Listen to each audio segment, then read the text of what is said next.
Good morning. Welcome to Invocation 2023. We are gathered here to discuss on a topic, a rationalistic critique on Indian culture. And we have Dr. Beloo with us, Beloo Mehra, to give a presentation on the subject. And then after her presentation is over, we will open up for a Q&A. This is part of the series which we have organized to little bit touch upon the subjects, the actions pronounced by Sri Aurobindo. And this is part of Invocation, which is again a part of 15-day commemoration on Sri Aurobindo's birth anniversary. We started this last year and we began with 5 dreams of Sri Aurobindo. And this year onwards, we focus every year on one dream of Sri Aurobindo. And here we have the first dream, which is United India.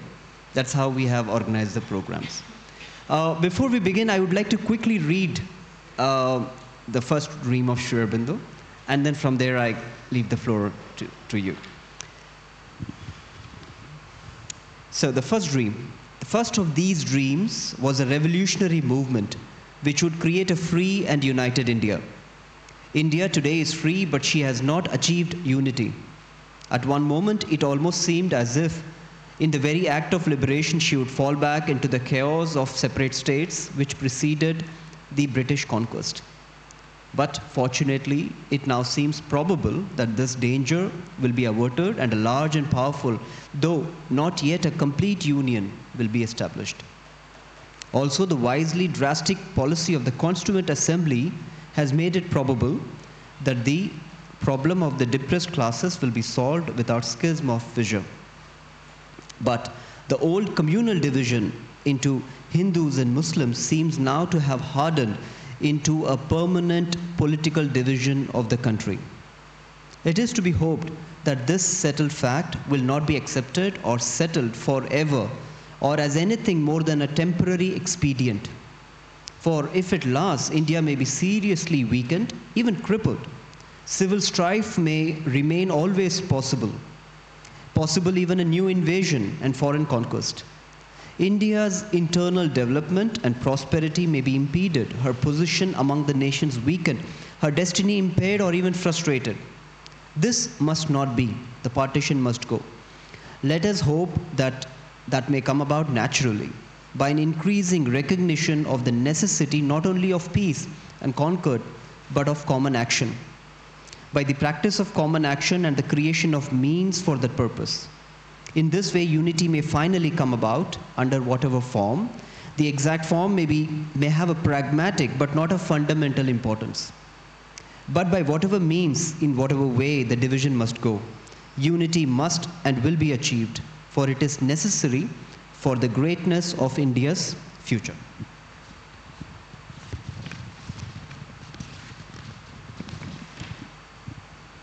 That's the first dream of Sri Aurobindo. And today we are going to have a conversation on Indian culture.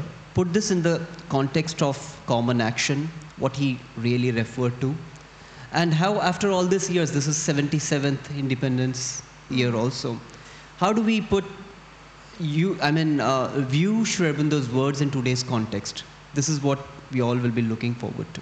Yes. Thank you, and welcome again. Thank you. Thank you. So, good morning and namaste to everyone. So, I'm very happy that Neelima and Lakshay and the whole team, you thought of this particular topic and this series of essays by Sri Aurobindo, a rationalistic critic on Indian culture. Because, as Lakshay, you were reading Sri Aurobindo's first dream, and you pointed out the exact phrase that ran through my mind also. This, I guess this exploration of Sri Aurobindo's essays, titled A Rationalistic Critic on Indian Culture, is our way to engage in that common action. So while we are working for or aspiring towards the unity that still has to come about, because Sri Aurobindo said that in 1947, but that's still true. There is still a lot of work that has to go to that unity the first dream, the unity of India as a nation. So in that sense, it becomes very important to understand and identify and pinpoint those key or central aspects of our culture that have that give us the possibility of coming together, regardless of the outer diversity, of the outer differences, which actually would make the unity richer. So whether it's the difference in our identities, our regional, cultural, ethnic, religious identities, but as long as there is something inner that can bring us together. So with that aspiration, I have taken a closer look at these essays that Sri Aurobindo wrote and identified few themes. But at the same time, I also want to give, and for my own, it's like every time you dig into Sri Aurobindo's work, you find something new. It's like an ocean. You keep finding new gems again and again. So for that delight also, and as for sharing, I've identified some key points from these essays. So I'll run through some of those, and then we'll see how it goes. So let's just move right along, just to give a quick background as to when these essays were written or first published. They were first published in the journal Arya that Sri Aurobindo was working or writing for in between February and July 1919. And it's a series of 6 essays. So the rationalistic critic that Sri Aurobindo is responding to is a gentleman named William Archer, who was a journalist and who also talked or spoke of himself as a literary and dramatic critic, though Sri Aurobindo brings up questions as to how qualified he was as a literary critic as well. But anyway, at one point, Sri Aurobindo later on said that he would have liked to revise some of these essays and take out the references that were specifically about William Archer's comments, to which he was replying in these essays. But he never got the time to do that.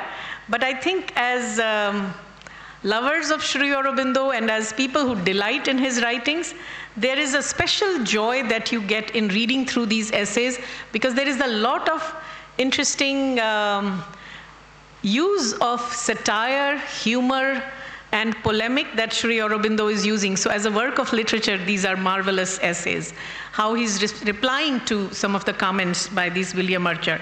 So from each of these 6 essays, what I have done is I've taken out 1 point each, which Sri Aurobindo expands on. And the first 2 essays are very interesting because before he goes into describing some of the essential aspects of Indian culture, he also gives us a wonderful theory of cultural criticism itself. So that itself can be a very important field of scholarly study for cultural criticism. How to look across cultures, how to study cultures that are different from your own, the one that you were born in. So he gives us a whole theory on that. In the second essay, I'm just going to give a quick run through here. We find what is very important is what we find is a wonderful definition of culture itself. Nowhere else you would find this way of defining or understanding what is culture itself.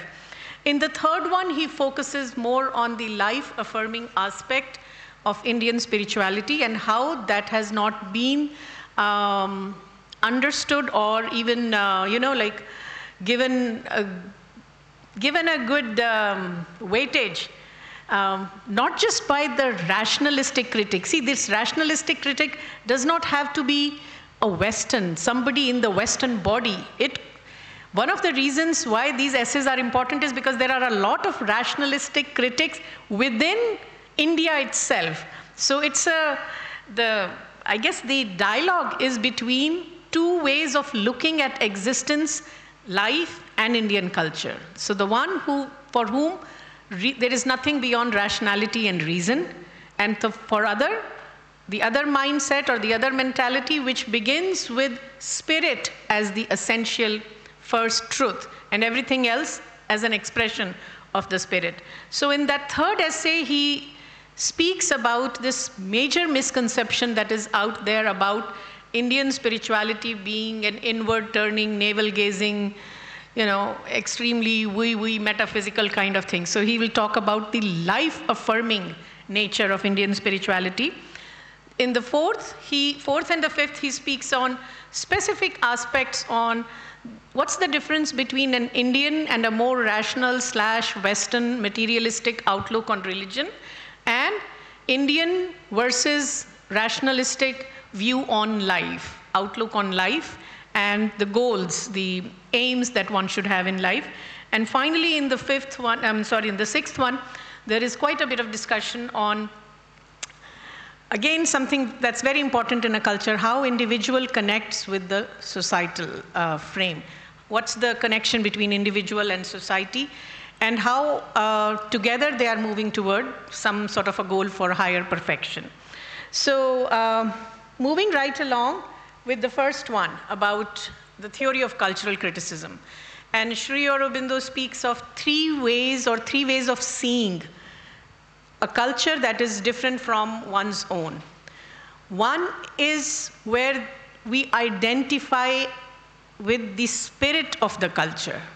And we have totally understood the spirit, the essence of what this other culture is about. That is what he speaks of, the eye of sympathy and intuition. So he gives an example of Sister Nivedita's work on Indian culture. He also gives an example of John Woodruff's work on Tantra, on Shakti. And in fact, in the same volume in which you will find these essays, Complete Works of Sri Aurobindo, Volume 20, there is another series of essays called Is India Civilized? And Sri Aurobindo took this title. So, Is India Civilized with a question mark? It is his ode to John Woodruff's book by the same title, which again was a response to another rationalistic critic. So, John Woodruff's work, Sri Aurobindo held in high esteem. There, later on, he also gives example of Ananda Kumar Swami's insights into Indian art in particular. So how some of these critics were able to empathize and get into the spirit of Indian culture. That is one approach to study a culture other than one's own. The second is the eye of discerning and dispassionate critic. He is one or she is one who would be able to, in a very objective way, identify that these are the facts of this culture, and these are some add-ons that have accumulated over the course of time. So this works, this does not work. So very objective look, very dispassionate look. Sri Aurobindo says we can learn certainly from both of these approaches. And then is the third one, the hostile critic, which is where he puts this gentleman, William Archer, to whose essays he was responding. And he builds a beautiful case. You have to read it to really feel the joy in it, how even the eye of the hostile critic gives us so much to learn from. He says it not only helps us become more objective about our culture, but it helps us see what is the one thing that, or the essential parts of our culture that feels so disgusting to someone like this hostile critic. So in that also, Sri Aurobindo being Sri Aurobindo, he'll find something to bring out, the good to be brought out even from essays like this gentleman's William Archer. So, but there again, he kind of just a little bit, he warns us, cautions us a little bit. But for us to be able to find any value in this hostile critic's work, it has to have there has to be some value in the work. It cannot be simply slander or vitriol, poison that he's just pouring out there, which he again says in beautiful way why William Archer was not qualified to speak about things that he tried to speak about. So, he says, first of all, very clearly says, this whole work, William Archer's work, has a political agenda.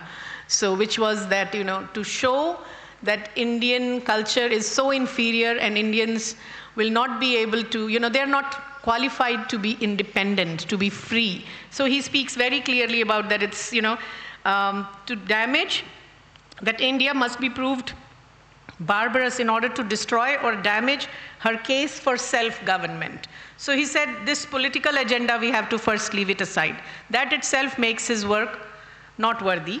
Second, there is an ill-informed misrepresentation of facts because this fellow, the rationalistic critic, William Archer, did not have the right qualifications to even do literary criticism, even though he had a background in that, because he was, again, not able to understand the essence which has been poured into the entire body of ancient and medieval Indian literature.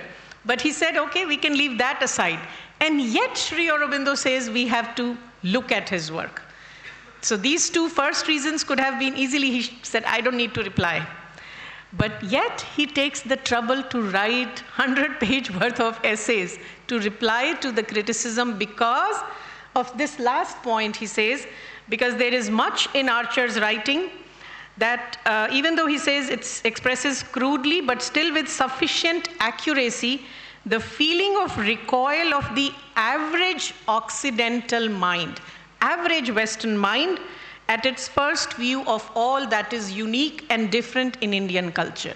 And then later on, he speaks about why this average understanding is important. So he says, see, again, Sri Aurobindo, as Lakshay, you also read out, he's always thinking about future. Past is only a springboard to get into future. Sri Aurobindo's concern is very much about how to bring East and West together, which is why he's doing all this work. So he says, because if the future has to bring India and the West together, we have to understand why there is such a gross misrepresentation or gross misunderstanding. And for that, he says, you cannot look at the cultured mind of the West, who has somehow understood the intricacies of what is beautiful about Indian culture or Indian spiritual, the spiritual foundation of Indian culture. So he says this beautifully, the cultured mind, these are exact his words, tends to diminish the force of these prejudices, or at least even in difference and opposition, to develop points of similarity. So again, we have to look at what does Sri Aurobindo mean by cultured mind. Cultured mind is not someone who has read a lot or went through a lot of art exhibitions or has learned music and appreciation of art and things like that. That's where I think, that's why Sri Aurobindo was so, I should say, perceptive of giving in the very second essay the definition of culture. Because once we know that, we'll have a better understanding of what is a cultured mind. Elsewhere in his other writings, he speaks of that also. But the mind that has been, see, in India, the word that comes closest to culture is Samskriti, right? Samskriti means one that has been created to perfection.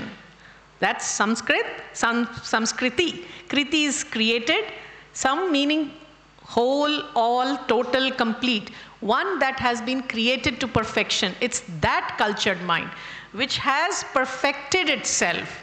And we all know how Sri Aurobindo in his writings on yoga speaks about what mental perfection means.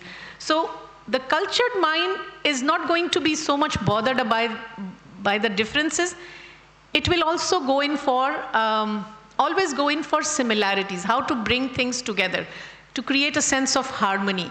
But it's the average mind, Sri Aurobindo says, who's always, from there we get the bedrock of the psychological differences which divide from each other these two great blocks of our common humanity, the Eastern and the Western way of looking at life, or rather the Indian and the Western. When I say Western, I'm not speaking about geography, more like a Western / rationalistic, materialistic approach or view of existence and life. So why these two are divided? To understand that, we have to look at what an average rationalistic mind speaks of. That's why he said that's where we get the essence of the difference. And that is where the solution to the future unity will come about. So that's why he's so clear about to understand the difference. And then again, as I said, as a theorist of cultural critic, looking even at the work of somebody like William Archer or another work that later came about, Catherine Mayo's Mother India, which Gandhiji had spoken of as a gutter inspector's report, something like that. It was always looking at all that was, really, the downside of the culture. But Sri Aurobindo would say, those works sometimes help us understand that psychological difference, and we have to put aside all our personal feeling and personal recoil. You can't talk about my Indian culture this way. We have to let go of that feeling and try to objectively see, is there anything worth responding to? And this is very important, again, when we bring in Sri Aurobindo's third dream also, world unity. So, it's very applicable for that aspect as well. So, another important point Sri Aurobindo speaks of is why so much misunderstanding from the Western rationalistic point of view towards Indian culture. This is a phenomenon more of the modern scientific rationalistic age.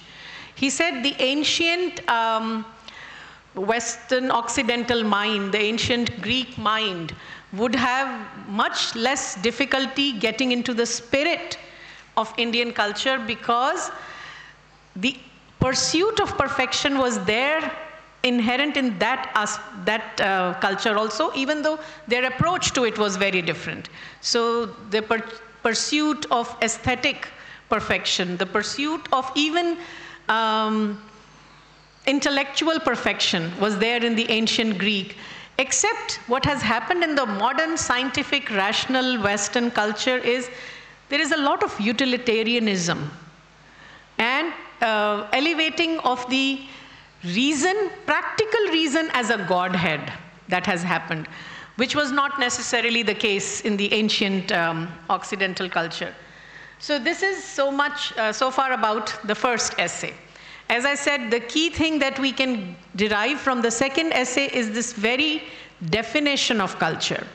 And again, if we spend some time reflecting on this, we understand how Sri Aurobindo is defining culture in a uniquely Indian way, which starts from inside out. Let's understand what is the essence of a culture, or what is the soul of a culture, he says. So he defines culture as expression of consciousness of people, or consciousness of life that reflects itself or that manifests itself in three ways. None of these ways are, he says, direct expression of the spirit, which is still behind, yet they try to express it to whatever extent possible. And what are these three expressions? The soul, mind, body. So what is the soul of a culture? Soul of a culture is that which the collective consciousness of people come up with as their highest aspiration, their highest thought, which is the highest philosophy, the highest spiritual way of looking at religion itself. This is what would be the soul of culture. To understand a culture, he would say, first try to grasp what is the soul of culture. Then comes the mind of a culture, which is where everything that mind, the higher, from the practical reason to the higher ranges of mind, creates. So all art, poetry, literature, scientific advancements, technological advancements that a collective produces is the mind of a culture. And finally, the outer life, the practical, sociological, social, economic, political setups that a people come up with is the body of a culture. Generally, what happens is how a rationalistic critic would look at it, because for him or her, the highest is the rationality. The highest is the practical reason. He or she will start looking at from the body. Oh, India is just caste-ridden society. Nothing good can come out of it. Leave it there. There's no need to move beyond. Sri Aurobindo, the cultural critic, would tell us first grasp the soul of a culture, then try to understand to what extent the culture was able to express the soul through its various mental, intellectual creations, scientific, aesthetic creations, then try to get a sense of to what extent it was able to express the truth of its soul and mind through its bodily creations, the social setup, whether it is the something called Chaturvarna, the outer, fourfold order Indian culture created, or whether it is, monarchy versus democracy as a political setup or economic setup, whether it is Chanakya's or Shukraniti or, all those kinds of things. So look at all that to understand a culture.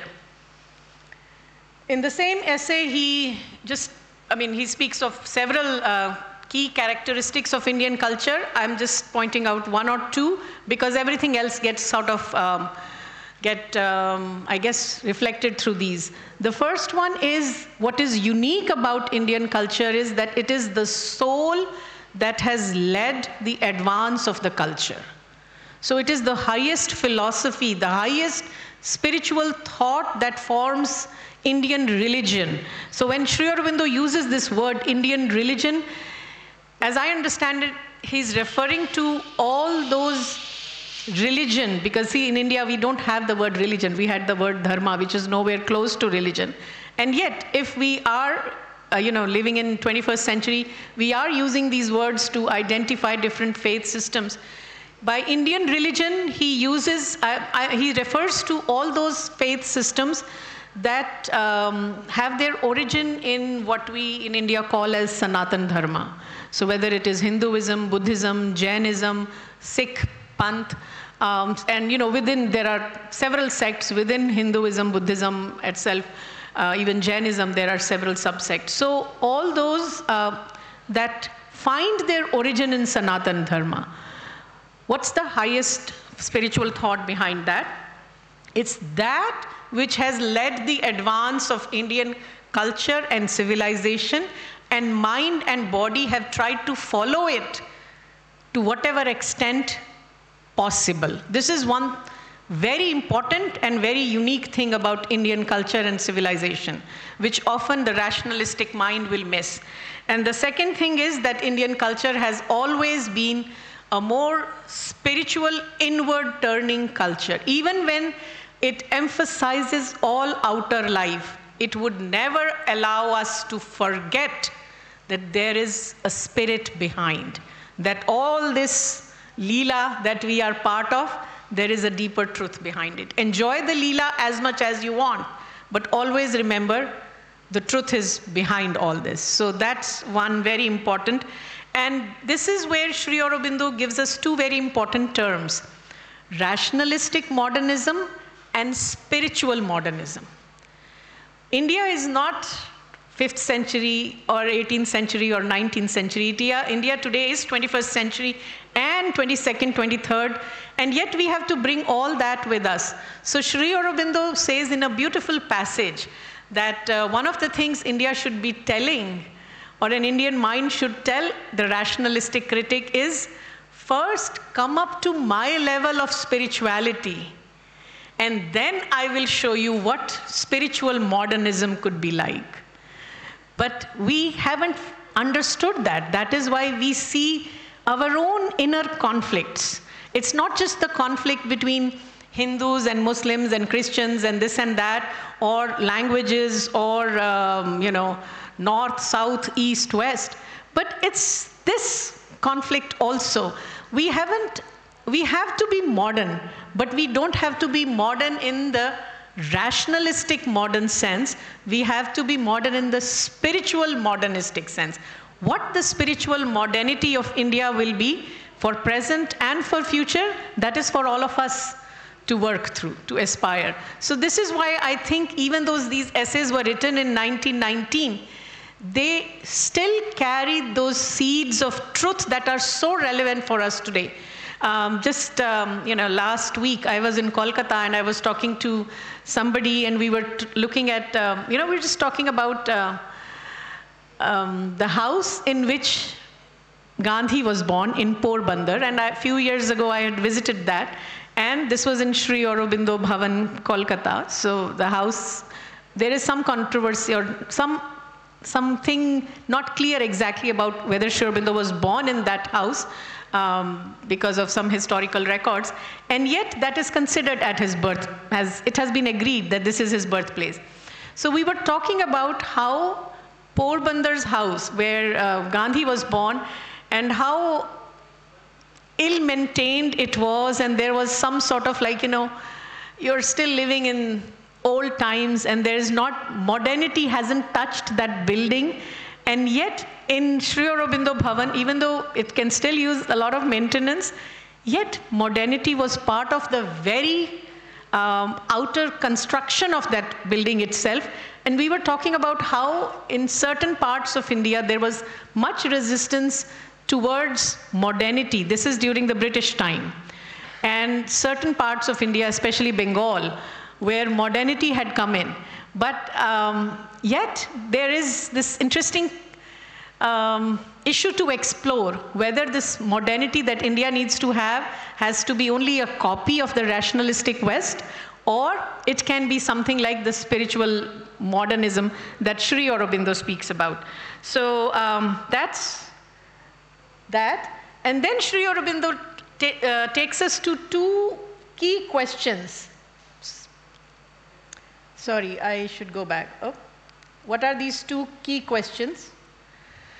So ultimately he tells through all his analysis that there are two things to look at: whether the spiritual or the religio-philosophical view of life that Indian culture emphasizes, whether that has the right answer to man's constant quest for a perfection, or whether the rational, utilitarian, materialistic approach to life and existence can give us the right approach to work towards this constant aspiration for a higher perfection, or the best lead to the mankind. So whether it is only the practical reason of the rationalistic mind that will take us to the next level of humankind's march, or whether it is the spiritual or the religio-philosophic view that Indian culture emphasizes. And he says, if it is the first one,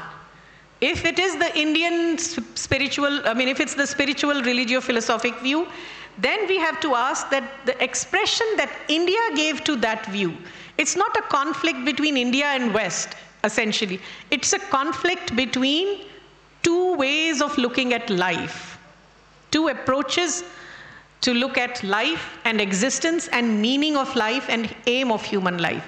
If it is the spiritual that will take us to the next level of evolution, then has India and the expression that India has given to that view of life, does it have something to teach us? So these are the two questions he poses. This is the universal mind. This is not a parochial, chauvinistic look at all that is good at India. He's always thinking about the universal, the human experience. So then again, he gives very interestingly, I don't know, people think Sri Aurobindo is difficult to read, but I find him so systematic. If you he'll give you 1, 2, 3. You can just highlight things like that. So he's given more. I've just highlighted 3 things here following him. So in rationalistic and the external view of life, which is only starting from the body, there are 3 things that are highlights. One, it is dominated by the environmental necessity. What is needed right now to solve a problem and practical reason? This mind or this view of life accepts higher pursuits of the mind like philosophy, and yet thinks that this is not something to do with life. It's good to decorate, have good books of philosophy in your bookshelf and look cultured. So it will value philosophers, but it will say they cannot address the practical problems of life. And the third thing is, if they do have a religion, it's the religion of earth. Religion of, what's the problem in life that I have to solve, and can religion help us address that? So it's a religion of life, religion of earth. An ideal that it puts for us is ideal of intellectual growth, vital perfection, human vital efficiency, health, social, rational order, everything. On the other hand, the spiritual and religio-philosophical view of life will accept reason as important, and yet it will subordinate reason to something that is beyond reason. So it subordinates reason to a supra-rational aspect, supra-rational element, which is spirituality. And while it values life and action, it subordinates life and action also to some sort of a intangible feeling that there is something beyond all this, something beyond life and action. The second thing, in terms of philosophy, their philosophy is a pursuit apart from life. Here, philosophy is concerned with very practical problems of life, because for them, life begins with the truth of the spirit, for this particular view of life. So philosophy, the whole aim of Indian philosophy has been how to get this vidya, this knowledge of the spirit, which once attained, everything else can be known, everything else can be addressed. So it's very connected with life. It's not just a pursuit to do in leisurely pastime. It is very practical in that sense. And because philosophy is so connected with life, in India, even the word is darshan. It's not a speculation. It's seeing. You see the truth of life and spirit, and you work from there. So the highest aim of religion is also very connected with the highest aim of the Indian darshan, Indian philosophy. So all that is high in Sanatan Dharma comes from the highest philosophical, the highest darshan, the highest vision of our ancient rishis from Vedic Upanishadic times. So this is in summary of that. Another important thing that he speaks about when he's describing the difference between the two. So for the rationalistic mind or the rationalistic view of life, philosophers are good, valued, all important. But for the Indian mind, there is another figure called Rishi, which Sri Aurobindo, in another essay, which I think is compiled in volume 13, where he speaks about that typically we think of two kinds of people. One who are idealists, one who are executives. So those who try to execute the ideal in practical life. But Indian mind has come up with this other idea of Rishi, who is beyond, or who is rather an integration of both the idealist and the executive. Because he not only sees, Rishi is one who sees the truth, he also has the will to put it in action. Hence, all our Vedic rishis were not navel-gazing, brahmacharis. They were all married grahas, living with not only their families, but their students, their shishyas. So they were managing households, So they were managing practical problems. There were rishis who had mastered warfare, all kinds of weapons, invented weapons. So things like that. So Rishi, Sri Aurobindo says, this Indian mind puts Rishi much higher than all philosophers and thinkers. I think we should just read his own words. The Indian mind holds that the Rishi, the thinker, the seer of spiritual truth is the best guide